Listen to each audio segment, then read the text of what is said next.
Datang di kontrol endokrin buat metabolisme makronutrien ya.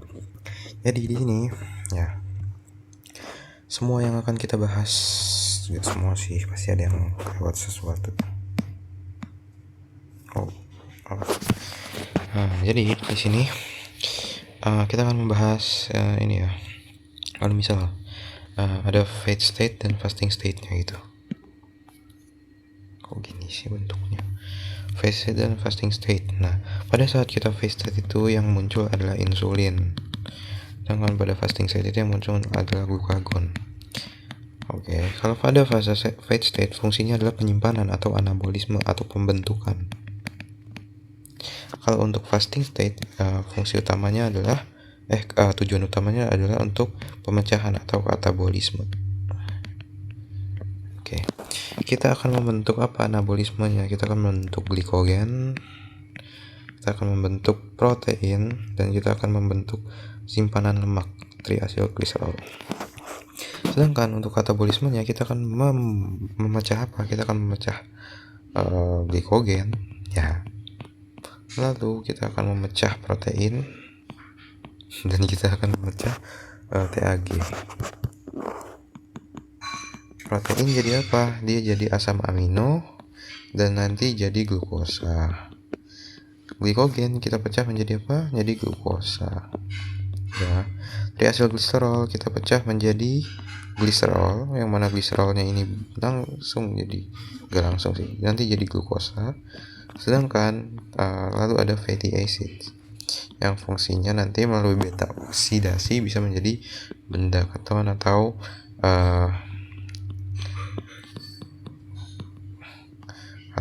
langsung saja jadi ATP gitu ya. Gitu. Jadi fatty acid itu nggak jadi glukosa tapi bisa lewat siklus Krebs. Nanti kita lihat ya. Ya gitu ya. Jadi ini kita lihat, jadi seperti ini. Kita mesti tahu ya, nama-namanya nggak boleh ketuker. Glikogenesis artinya kita membentuk glikogen, membentuk glikogen. Glikogenolisis artinya kita memecah glikogen, lisis glikogen. Ya, pecah glikogen jadi apa? Pokoknya yang dipecah-pecah ujung-ujungnya harus menjadi energi. Apa bentuk apa? Kebutuhan energi tubuh kita kan ATP. ATP itu kan dibentuk dari glukosa ya. Jadi glikogen ini berubah menjadi glukosa. Gluconeogenesis ini adalah pembentukan glukosa dari tiga ini. Asam laktat, asam amino, ya, dan juga gliserol. Ketiga bahan ini adalah bahan-bahan non-karbo yang akan dipecah menjadi glukosa. Nah, fase gluconeogenesis bakal aktif ketika kita sudah memasuki fase puasa, fasted state. Gitu ya. Apa lagi? Ini kalau yang hijau protein sintesis berarti anabolisme ya, lagi fase habis makan. Protein degradation berarti lagi kelaparan. Nanti protein degradation tuh ujung-ujungnya ya ke sini gluconeogenesis. Gitu ya. Tapi fokusnya di sini dari protein jadi asam amino. Fat sintesis berarti habis makan kenyang, fat breakdown berarti lagi kelaparan. Gitu. Oke, nanti hormon untuk membentuk itu ya insulin. Hormon untuk memecah itu adalah glukagon.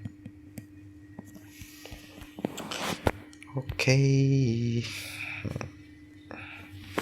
Bisa dilihat ya, ini karbohidrat itu bentuk simpanannya adalah glikogen dan disimpan paling banyak di hati dan muscle ya. Dan dia hanya bertahan dalam gak sampai sehari gitu ya. Ya ini bisa dibaca aja. Fat itu bentuk simpanannya dari acylglycerol dan dia itu bentuk disimpan di jaringan lemak paling banyak. Protein itu adalah body protein dan paling banyak disimpan di muscle. Kalau misal protein udah sampai dipecah berarti sudah mendekati kematian.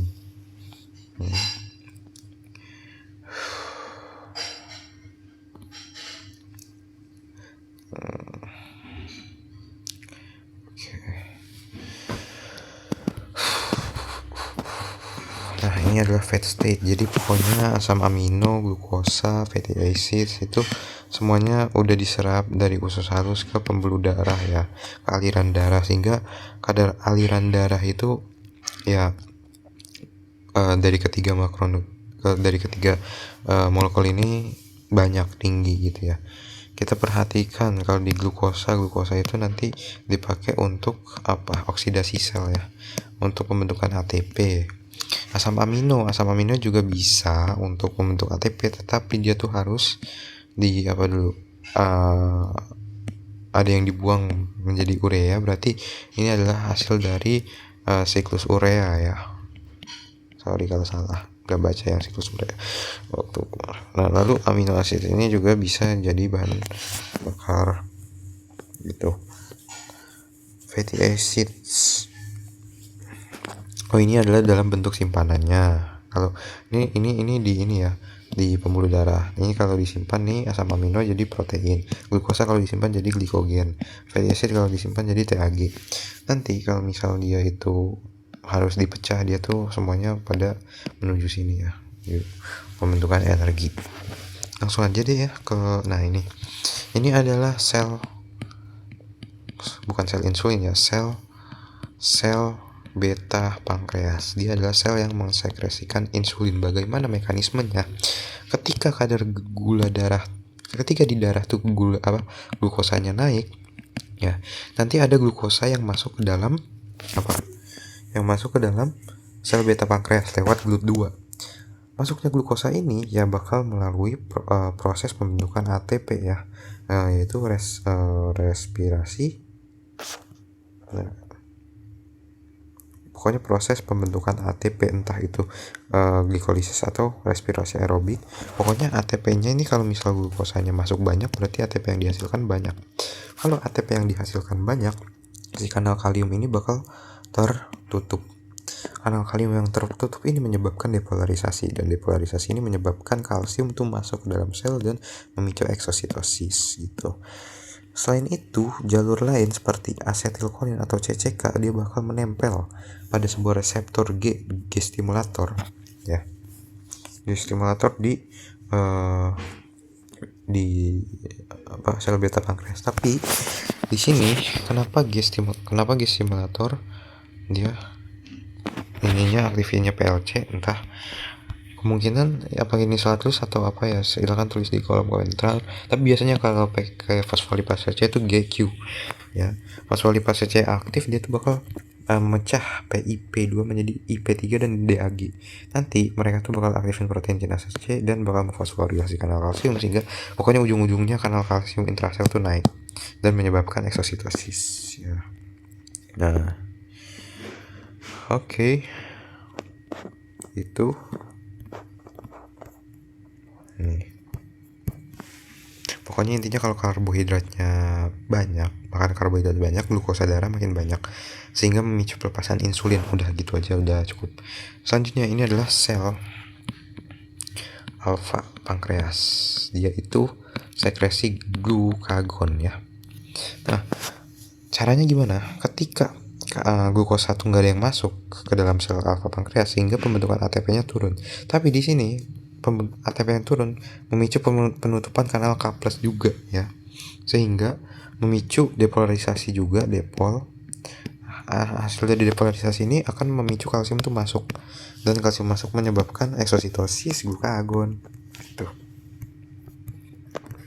ya.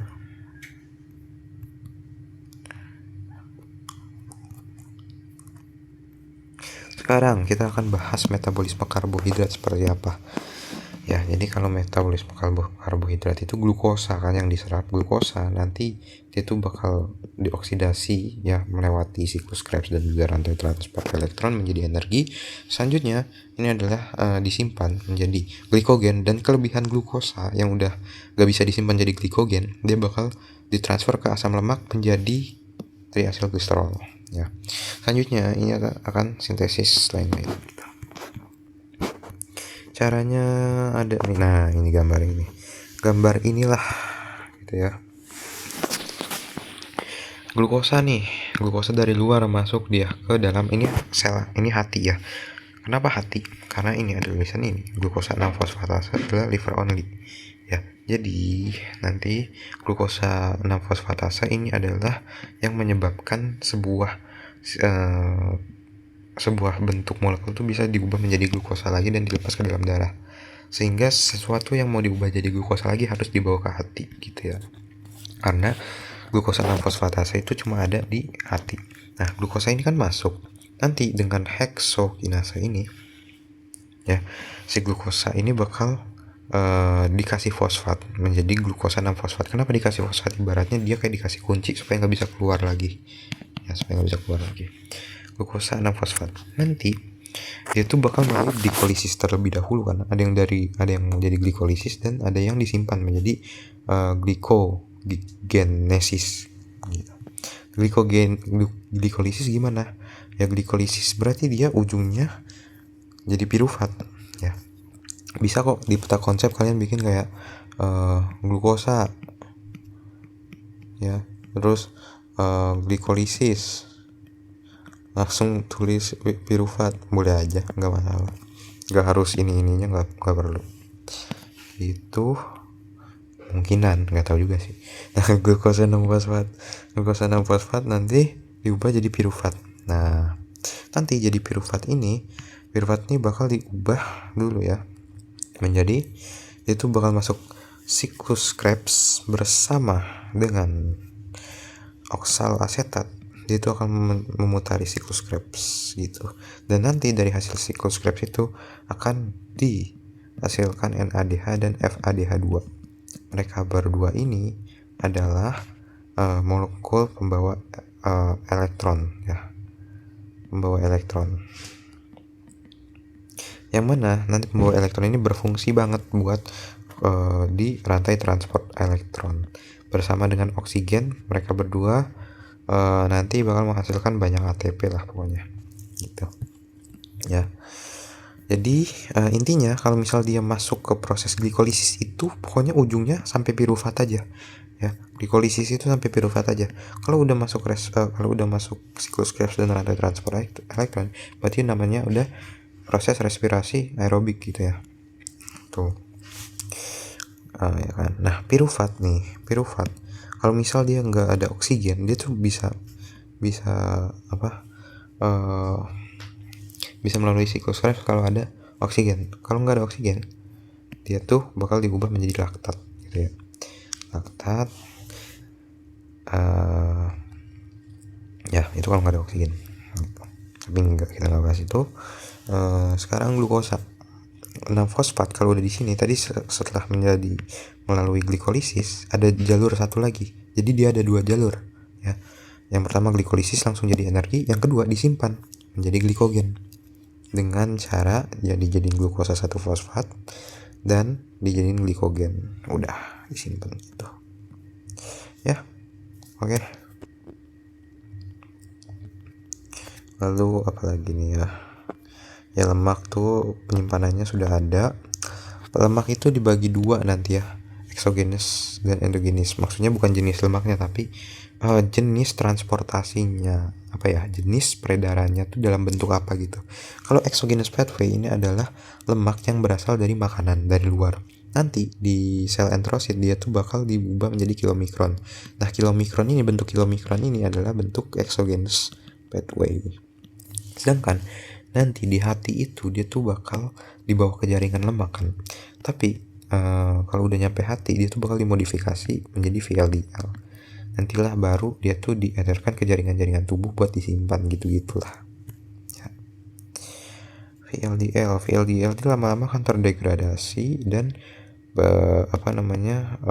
bentuk LDL-nya ini yang paling terakhir ini bakal dioksidasi dan dimakan makrofag. Nanti makrofag yang makan tuh bakal berubah jadi foam cell. Foam cell inilah yang bentuk dasar dari sumbatan lemak ya. Nah, sekarang fate of fats ini adalah bisa disimpan sebagai diasilglycerol, terus dioksidasi menjadi energi dan disintesis jadi membran lipid ya. Selanjutnya ada asam amino itu untuk protein sintesis, terus habis itu oksidasi energi dan lain-lain lah. Nah ini aja kunci ya, kunci dari materi ini seperti ini ya. Jadi ini glukosa tadi mengalami glikolisis jadi piruvat nanti diubah jadi asetil CoA dulu baru bisa masuk Krebs cycle.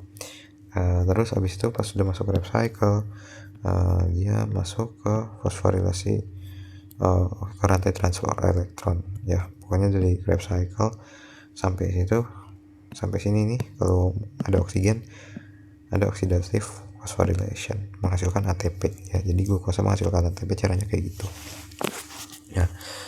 Ada lagi nih kalau dijadiin glikogen gitu ya. Nah glukosa ya mana fatty acids nanti protein kalau misal kita butuh kalau udah kelaparan kita butuh dari lemak dulu deh. Kalau kita udah kelaparan kita butuh simpanan lemak buat jadi glukosa. Caranya gimana ya? Kita pecah dari TAG menjadi gliserol dan juga fatty acids. Nanti gliserol ini bakal masuk alur proses glikolisis ya, yang dia tuh nanti jadi masuk ke bagian yang namanya DHAP ini nanti ini kan posisinya di ginjal, dia tuh bakal menjadi bakal naik menjadi glukosa dan baru bisa dilepas ke darah. Nanti ada gambarnya ya. Nah selanjutnya ini ada fatty acids ini dia itu nggak jadi glukosa, tapi dia bisa jadi sumber energi dengan cara masuk jadi asetil CoA dan langsung siklus Krebs lalu sekian jadi ATP langsung. Jadi dia fatty acids ini membentuk langsung jadi ATP gitu ya. Selanjutnya asam amino juga nih, dia itu ke piruvat, ke dalam bentuk piruvat. Tapi piruvat itu ya kalau di sini gambarnya tuh dia bisa ke glikolisis. Tapi kemarin ada baca juga piruvat tuh nggak bisa naik jalurnya, nggak bisa langsung naik ke atas jadi glukosa, tapi dia tuh melainkan dia harus masuk siklus Krebs terlebih dahulu. Kenapa? Supaya bisa diubah menjadi malat ya, lalu dia keluar dari siklus Krebs menuju sitosol menjadi oksaloasetat menjadi PEP. Nah PEP ini posisinya lebih di atas piruvat, sehingga PEP inilah yang bisa jadi glukosa, naik ke atas ya, naik ke atas jadi glukosa dan dilepas ke darah gitu ya. Jadi asam amino itu ujung-ujungnya jadi glukosa juga, gliserol ujung-ujungnya jadi glukosa, dan laktat tuh nanti kan ya jadi piruvat juga mengalami yang kayak amino asid juga harus muter jadi oksaloasetat jadi PEP, nanti naik jadi glukosa gitu. Udah gambar ini aja sebenarnya. Ini laktat jadi piruvat kan. Terus nah gliserol nih langsung dia tuh udah di atas ini di glikolisis ya, udah langsung DHAP naik jadi glukosa bisa. Fatty acids, fatty acids tuh maksudnya untuk menjadi asetil CoA ini dia harus melalui proses namanya beta oksidasi. Jadi fatty acids itu nanti diubah dulu jadi asil CoA ya, terus dia tuh masuk ke membran mitokondria tuh jadi ini dulu lewat karnitin ya, asil karnitin terus diubah lagi jadi asil CoA, ujung-ujungnya jadi asetil CoA baru setelah melalui proses beta oksidasi ini, setelah dipotong-potong oleh enzim tiolase gitu ya. Sebenarnya langsung tulis beta oksidasi langsung jadi asetil CoA. Pokoknya si fatty acids nih kalau melalui beta oksidasi ujungnya jadi asetil CoA. Udah itu aja cukup gitu ya. Dan dia tuh diubah menjadi diubah menjadi ATP gitu ya. Oke. Nah ini sebenarnya perlu apa enggak ya? Ya boleh deh. Nah glukosa nih ya, gimana sih kalau misal ini glukosa nih tinggi ya, insulinnya naik, glukagonnya naik ya. Jadi glukosa masuk terus jadi asetil CoA, siklus asam sitrat ya, Krebs cycle, ujung-ujungnya jadi ATP itu. Nanti dia tuh glukosa ada yang disimpan jadi glikogen. Nanti yang berlebihan ya, asetil CoA itu bakal diubah gitu ya menjadi VLDL. Nanti pembentukan VLDL juga ada ya, dia ada di liver juga. Bentuk VLDL ini nanti bersamaan dengan kilomikron gitu ya. Ini fat nih, isinya triacylglycerol, bentuk kilomikron. Dia tuh nanti fatty acid dan kilomikron ini kan berarti eksogenus, VLDL ini endogenus ya. Berarti ini si kilomikron tuh baru diserap banget dari lemak gitu ya. Jadi mereka berdua bakal masuk bersamaan. Mereka tuh bakal ngincer si lemak, sel lemak. Nah, di permukaan sel lemak ini ada namanya lipoprotein lipase. Nah, ini adalah dia seperti enzim yang memecah bentuk kilomikron VLDL menjadi fatty acid dan juga gliserol gitu. Nanti yang diambil yang mana sama si lemak, jadi simpan lemak, yang diambil cuma fatty acids doang. Kenapa gitu? Karena gliserol tuh nanti dibawa balik lagi ke hati gitu ya, buat ada gliserol kinase namanya, di situ diubah jadi G3P. Tapi di sini si fatty acids doang yang dibawa ke adiposa, ke lemak gitu. Nanti ujung-ujungnya bersama dengan glukosa yang berlebih ya, dia tuh glukosa itu ada yang masuk juga ke dalam lemak, dan bersama dengan fatty acids si glukosa ini nanti diubah jadi gliserol 3-fosfat. Bersama dengan fatty acids mereka bakal bergabung menjadi simpanan lemak triacylglycerol di jaringan lemak gitu. Selanjutnya ke sini deh, si glukosa ini bakal masuk juga ke eritrosit. Nah, di eritrosit ini dia tuh bakal berubah dari pirufat menjadi laktat. Kenapa begitu? Supaya menghasilkan ATP ya. Kenapa kayak gitu? Karena kita ingat aja, eritrosit kan nggak punya mitokondria ya, jadi nggak bisa lewat siklus asam sitrat, nggak bisa lewat fosforilasi oksidatif, sehingga dia tuh berubahnya jadi laktat gitu ya. Nah, ke otak tuh menghasilkan ATP-nya lewat itu juga, siklus asam sitrat dan lain-lain. Terus ke ini jaringan, ini kan protein nih dari usus jadi asam amino ke jaringan itu ada yang jadi protein, terus lewat jadi ATP juga, berarti fosforilasi oksidatif ya. Lalu important compounds itu kayak ya neurotransmitter, terus kanal ion gitu, itu semua kan dari protein ya. Pembentukan kayak gitulah yang dibuatin sama jaringan-jaringan itu sendiri gitu. Nah, asam amino itu juga ya gitu sih. Ini adalah arah-arah mereka ini. Fat state itu apabila kita fat state nih setelah makan, high insulin kan tadi, pelepasan insulin naik. Fungsinya adalah untuk mendorong anabolisme gitu ya. Anabolisme, jadi kadar glukosa darahnya tuh disimpan-simpan, yang ada di darahnya itu bakal disimpan-simpan ke dalam jaringan dan menyebabkan kadar glukosa yang ada di darahnya tuh jadi ya menurun gitu ya, sehingga dia tuh bakal menurunkan kadar gula darah. Apa yang terjadi kalau misal insulin tuh resisten atau tidak ada insulin gitu ya, berarti kadar glukosa darahnya nggak ada yang disimpan masuk, sehingga menyebabkan kadar glukosa darahnya tuh tetap tinggi, diabetes ya itu. Sedangkan kalau kadar glukosanya turun, yang aktif itu adalah glukagon. Nah, glukagon ini memicu untuk pengeluaran simpanan-simpanan itu kembali ke jalan, ke pembuluh darah, sehingga kadar glukosa darah itu menjadi naik lagi ya. Nah, dengan adanya insulin, dia tuh bakal memicu anabolisme tadi, glikogen sintesis, fatty acid sintesis, trigliserida sintesis, dan liver glikosis itu.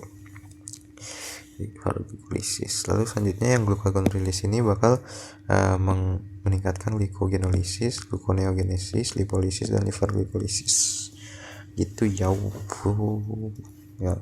Pokoknya ini katabolisme, ini anabolisme. Oke.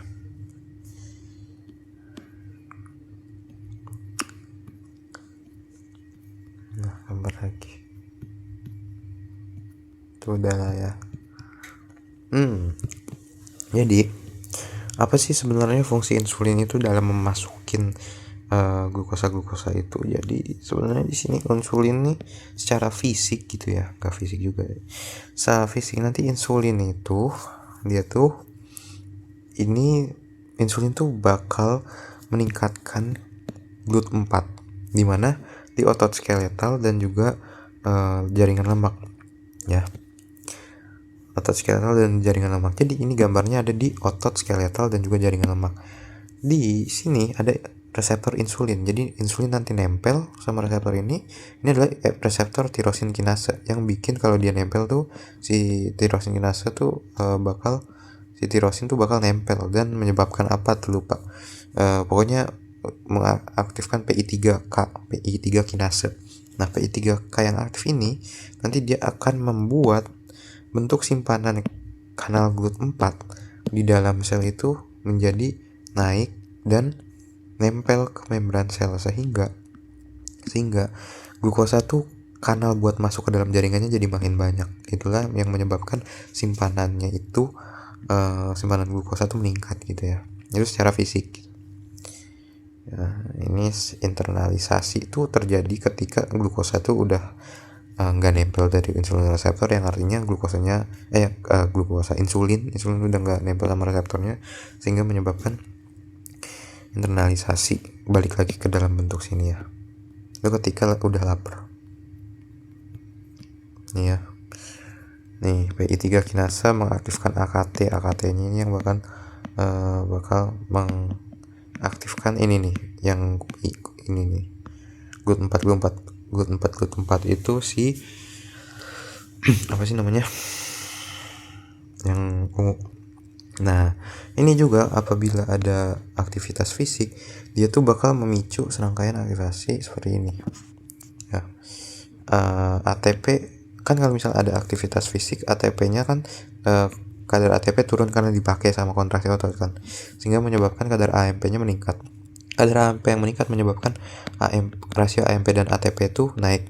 Kalau udah naik dia bakal aktifin AMPK, dan AMPK itu pokoknya dia tuh bakal menyebabkan GLUT4 juga naik, sehingga itulah yang menyebabkan kalau misal ada gerakan fisik setelah kita makan kerja insulin, tanpa ada kerja insulin GLUT4 tuh bisa naik juga, sehingga menyebabkan penyerapan glukosa tuh lebih baik ke dalam jaringan gitu. Makanya habis makan jalan biar glukosanya itu terserap lebih baik. Nah, itu biasanya dipakai buat orang-orang yang resistensi insulin, yang insulinnya tuh udah susah buat naikin si GLUT4 gitu, sehingga dia naikin sendiri dengan mekanik. Nah ini dia. Ini ya, kalau insulin itu bekerjanya kalau misal di tadi yang di bagian pertama tadi, dia tuh bakal meningkatkan aktivitas glukokinase. Artinya glukosa yang masuk sini bisa langsung diikat sama fosfat karena glukosa kinasanya didukung sama insulin. Selanjutnya insulin juga bakal aktifin enzim ya ini ya, yang memicu glikolisis jadi pirufat gitu ya, sehingga dipakai lah ibaratnya si insulinnya ngedukung sesuatu yang bikin si glukosa itu dipakai atau disimpan gitu. Nah terus mana lagi, glikogen sintase, pembentukan glikogen yang artinya kan glukosanya kan disimpan. Si insulinnya suka kalau si glukosanya tuh dipakai, si glukosanya disimpan jadi si glikogen sintasenya ini didukung sama si insulin sehingga terbentuklah glikogen. Selanjutnya apa lagi ya, glikogen sintase apa lagi ya. Oke. Nah sekarang ini mana nih insulin, jadi insulin yang ini ya, dari DHAP ini diubah menjadi gliserol 3-fosfat sehingga terbentuk nanti VLDL gitu ya. Pokoknya yang didukung sama si insulin itu adalah yang yang penggunaan glukosa. Sedangkan di sini yang si insulin gak suka yang dikasih minus itu adalah ini glukosa 6-fosfatase. Glukosa 6-fosfatase ini kan yang bikin glukosa 6-fosfat ini menjadi glukosa ya, dan di store lagi ke darah ya kan. Sebenarnya kan insulin kan pengennya si glukosa tuh nggak ada di darah tapi dipakai atau disimpan gitu. Selanjutnya ini ada fosforilase. Fosforilase ini bikin si glikogen berubah lagi jadi glukosa 1-fosfat buat nanti dibawa di glukosa ke darah lagi gitu. Sorry ya, video yang ini agak panjang, jadi nggak apa-apa ya, sorry. Nah ini, kok ini tiba-tiba fasting state. Nah ya, ini ketika fat state ya. Ketika fat state, si insulin itu bakal mengaktifkan protein fosfatase. Apa sih fungsinya protein fosfatase? Ini dia tuh bikin fosfat di sini lepas. Fosfat di glikogen sintase itu lepas. Apabila glikogen sintase dipasangin fosfat, dia tuh inaktif. Apabila fosfatnya dilepas, maka dia tuh jadi aktif. Namanya glikogen sintase, nama enzimnya. Berarti fungsinya adalah mengubah glukosa menjadi glikogen. Nah, makanya itu didukung sama insulin. Selanjutnya apa lagi? Insulin ini mendukung protein fosfatase. Fungsinya protein fosfatase itu apa? Kebalikan dari glikogen sintase, si glikogen fosforilase ini kalau aktif dia itu memecah glikogen menjadi glukosa lagi. Ya. Sedangkan di sini si glikogen fosforilase ini ya kalau punya fosfat tuh aktif. Tapi namanya protein fosfatase, ada ase-nya, berarti dia ngelepas fosfat. Sehingga glikogen fosforilase itu terlepas fosfatnya dan menjadi glikogen fosforilase B, bentuk inaktif. Nah, bentuk inaktifnya ini menyebabkan si glikogen tuh yang nggak bisa dipecah menjadi glukosa ya, gitu. Nah, selanjutnya adalah protein fosfatase. Protein fosfatase ini adalah melepas fosfat sehingga menyebabkan fosforilase kinase menjadi inaktif. Fosforilase kinase ini kalau aktif dia itu bakal bisa ngerubah si glikogen fosforilase B menjadi glikogen fosforilase A. Makanya si fosforilase kinase ini di inaktif gitu ya. Nah, selain itu insulin tuh mengaktifkan fosfodiesterase yang mengubah CAMP menjadi AMP. Kenapa begitu? Karena CAMP kalau kadarnya meningkat dia bakal aktifin protein kinase A. Protein kinase A kalau misal dia aktif dia bakal mengubah apa? Si ini glikogen sintase menjadi inaktif, lalu dia bakal mengubah fosforilase kinase menjadi aktif, dan fosforilase kinase yang aktif bakal mengubah glikogen fosforilase B menjadi glikogen fosforilase A, yang mana glikogen fosforilase A bakal mengubah glikogen menjadi glukosa gitu ya. Nah, oke. Nah, ini adalah pembentukan VLDL. Sebenarnya nggak tahu sih nice to know apa enggak, tapi di pemicu nggak ada yang bahas ini. Jadi nanti ya kan ada ini nih, ini proses glikolisis nih, ada tahapan namanya DHAP. Nanti DHAP ini bisa bikin gliserol 3 fosfat ya. Nah, gliserol 3 fosfat ini nanti disimpan dulu aja. Ini kan dari glukosa nih. Nah, terus ada lanjut lagi sampai piruvat dan masuk siklus asam sitrat. Nanti kalau udah jadi sitrat dia keluar, ada yang jadi oksalasetat, ada yang jadi asetil-CoA. Nah, yang jadi asetil-CoA ini nanti diubah menjadi fatty acid CoA gitu. FA-CoA ini bergabung dengan gliserol 3 fosfat ya, ini bakal menjadi TAG ya, ibaratnya kayak gliserol tambah fatty acid jadi TAG gitu. TAG, tapi ini kan TAG, tapi TAG itu nanti diempelin sama apoprotein B100 menjadi VLDL gitu.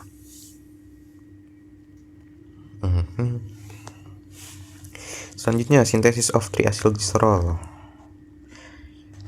Oh, ini ketika ketika fat state ya. Ketika kita sudah makan nih ya, tadi kan glukosa yang ada dalam darah itu kan ada yang bisa diubah menjadi lemak kan maksudnya. Gimana sih caranya? Jadi kayak gini. Tadi ini ada VLDL sama ada kilomikron. Mereka kan ngincer lemak nih. Nah, mereka kena LPL nih dua-duanya. Sehingga terpecah yang tadinya TG, triacylglycerol menjadi gliserol dan fatty acids. Tapi yang masuk lemak itu adalah fatty acids ya, karena si gliserol ini balik ke hati, dia pengen balik ke hati, dia balik ke hati. Fatty acids ini masuk ke dalam lemak.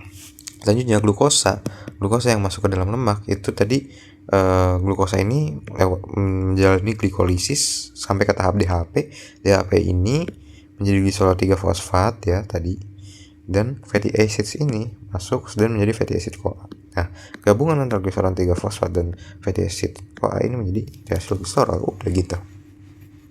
Ini berarti triacylglycerolnya ada simpanan lemak yang ada di jaringan lemak asli. Kalau yang ini adalah pembentukan triacylglycerol untuk menjadi VLDL. Jadi ini sebelum ke lemak. Jadi ini sebelum ke lemak. Nanti si VLDL ini menuju ke lemak tadi, ke lemak yang ini. Nah, ke lemak yang ini. Nah, ini kan udah fat state.